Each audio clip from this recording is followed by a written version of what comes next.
talking about the need to stand on a machine and see that it's comfortable, because they all feel quite different, and everybody has a different need, and some people like the sensation of one machine and they don't like it for another, and it's very difficult to put into words and describe that. You really need to go and kick the tires. You've got to try these things and see what works for you.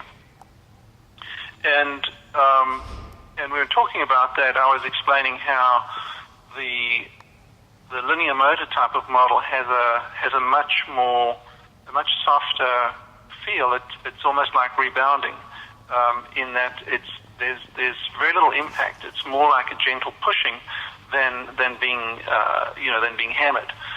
So there's a fundamental difference in the behavior of the vibration plate that uses a rotary motor versus one that uses a linear motor. And from a user's perspective, from somebody using this machine, and certainly the way that we observe it, on the linear motor platform you can stand erect, so completely upright. You don't have to bend your knees, and you can relax and you can enjoy the experience. And this is a stark comparison to many of the pictures that we see of somebody hanging on in a semi-squat with their teeth clenched.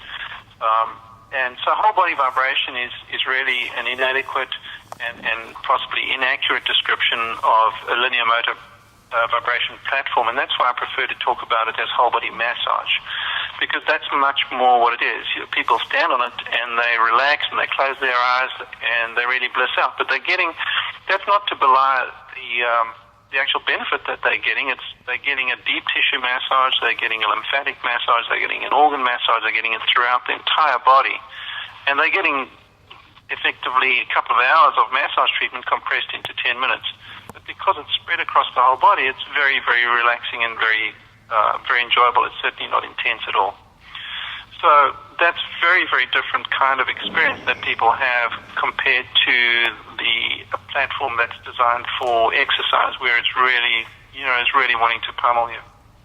And the difference is due to the fact that the one platform uses a spinning motor, a rotary motor, and it stores energy. It stores energy like a flywheel. So when you try to resist it, what you're doing is you're trying to resist all of that stored energy in that vibration, not in the vibration, in the spinning, and that's very difficult. It's very difficult to resist that, and that's why vibration platforms that use spinning motors tend to feel more jarring. It's because there's no give.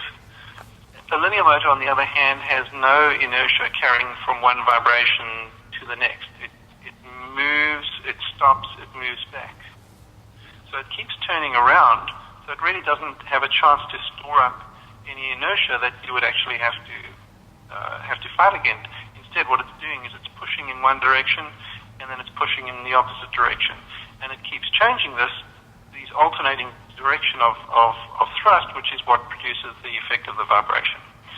So when you resist it, if you push down or if you straighten up and you make your skeleton more rigid and less springy, it doesn't hurt the joints, because it's just like being pushed. And it's kind of difficult to explain, but it feels, like I said earlier, much more springy behavior, and it's certainly a lot safer and more comfortable for the body. And that's not to say that a linear motor device like the Theravibe is weak.